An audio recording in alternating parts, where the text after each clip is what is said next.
Hello friend, আমি মনি নিয়ে চলে এসেছি আরও একটা নতুন ভিডিও। আজকে আমি সকালবেলা রেডি হয়ে তাড়াতাড়ি করে চলে এসেছিলাম জেঠিমাদের বাড়ি। হ্যাঁ, সকালবেলা রেডি হওয়া বা আসার ভিডিও আমি করতে পারিনি, মনে ছিল না। তো এখানে চলে এসে আমি দাদাকে খুঁজছিলাম। জেঠিমা বললো দাদা ওই প্যান্ডেলের দিকে আছে। হ্যাঁ, প্যান্ডেল কেন সেটাই বলবো তোমাদের। তো আমি ওখানে যাচ্ছিলাম দাদাকে খুঁজতে। আর এখানে দেখো প্যান্ডেলের বাঁশ গাড়া হয়ে গেছে। এইখানে এসে দেখি দাদা জল দিচ্ছিল না, অন্য একটা কাকু জল দিচ্ছিল। জেঠিমা বলেছিল দাদা প্যান্ডেলের কাছেই আছে, তাই ওকে খুঁজতে এসেছিলাম। চারিদিকে দেখি দাদা কোথাও নেই।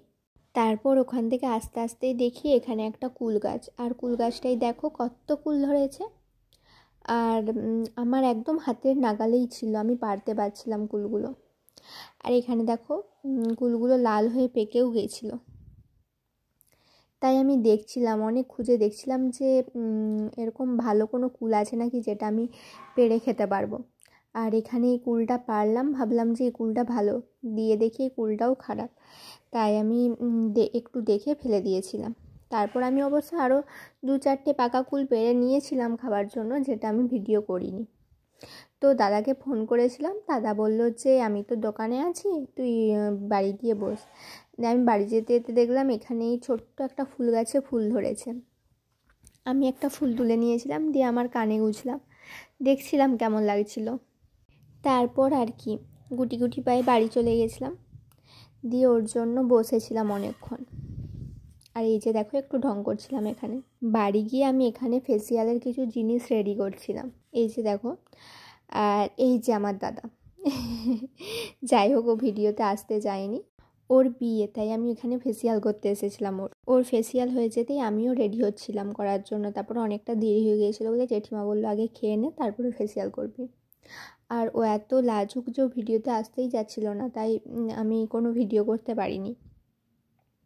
আর ফেসিয়াল যেগুলো আমরা ঘরে টুকটাক করি সেরকমই কিছু ছোটোখাটো ফেসিয়াল, মানে ঘরোয়া ফেসিয়াল যেগুলোকে বলে। আর বিয়ের দিনটা তো সবার জন্যই স্পেশাল হয়, শুধু মেয়েদের জন্য নয়। বিয়েতে কি করবে কি না করবে সবারই একটা স্বপ্ন থাকে, ছেলেদেরও থাকে মেয়েদেরও থাকে। যাই হোক, ছেলেরা সেটা মুখ ফুটে বলতে পারে না বা খুব আয়োজন করতে পারে না, কিন্তু মেয়েরা সেটা করতে পারে। তারপরে এই যে এখানে আমি খাওয়া দাওয়া শেষ করে চলে এসেছিলাম ফেসিয়াল করবো বলে, আমিও রেডি হয়ে গিয়েছিলাম। আর এখন দেখো আমার ফেসটার কেমন অবস্থা। আমি ফেসিয়ালটা প্রথমবার করছি, কেমন কাজ দেবে না দেবে আমি কিচ্ছু জানি না। তো দেখতেই পাচ্ছ এখন আমার ফেসটার অবস্থা কীরকম আছে, তো ফেসিয়ালটা করার পর দেখবে। আর এই যে দেখো আমার ফেসিয়াল হয়ে গেছে। আমি কিছু বুঝতে পারছি না, অবশ্য ক্যামেরাতে কিছু বোঝা যাচ্ছে না, এমনি সামনেতে একটু একটু তো গ্লোই লাগছিল।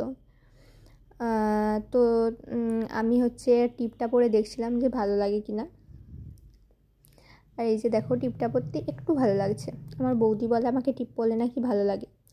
তো এখানে খাওয়া দাওয়া ফেসিয়াল করে আমি ঘুমিয়ে পড়েছিলাম। আর এই যে সন্ধ্যাবেলা একটা পাশের বাড়ির বনুর হচ্ছে জন্মদিন হচ্ছিল, সেখানে আমাকে আর জেঠিমাকে ডেকেছিল, আমরা গিয়েছিলাম, যে একটু ভিডিও করে নিয়েছিলাম।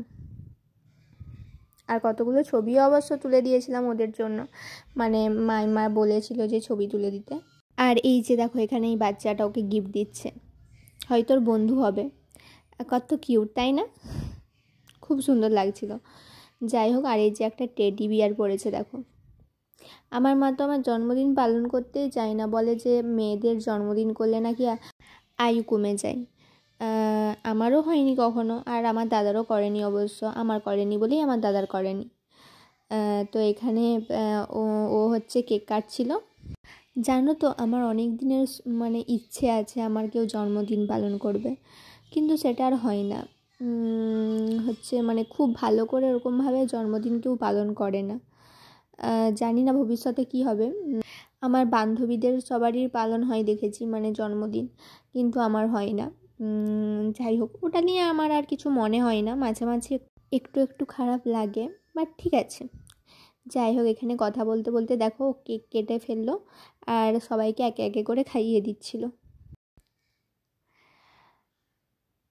আর এখানে মাইমা মানে ওর মাও ওকে একটু খাইয়ে দিল। তারপর এখানে সেলিব্রেশন হয়ে যেতে আমরা বাড়ি চলে এসেছিলাম। ভিডিওটা কেমন লাগলো কমেন্টে জানাবেন, ভালো লাগলে অবশ্যই ফলো করে দেবেন। অ্যান্ড লাইক করে দেবেন। আজকের মতো টাটা গাইস, রাধে রাধে।